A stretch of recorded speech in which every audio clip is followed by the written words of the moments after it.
Dunia dikejutkan dengan satu lagi tragedi pesawat terhempas dan kini berlaku di India. Setakat video ini dibuat, hampir 300 orang disahkan maut termasuk penduduk di mana pesawat itu terhempas.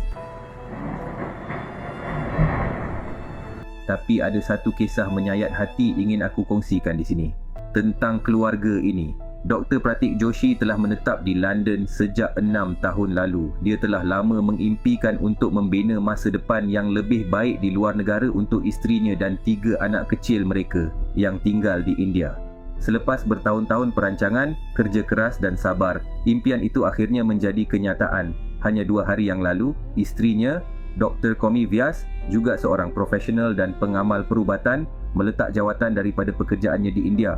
Beg pakaian telah dibungkus rapi, ucapan selamat tinggal telah pun dilafazkan dan masa depan yang gemilang menanti mereka di tempat baru.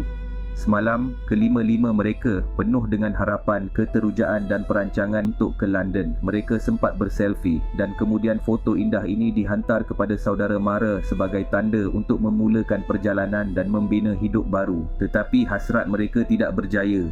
Kapal terbang yang mereka naiki itu terhempas. Tiada seorang pun daripada mereka yang terselamat. Dalam beberapa saat, impian seumur hidup keluarga ini bertukar menjadi abu.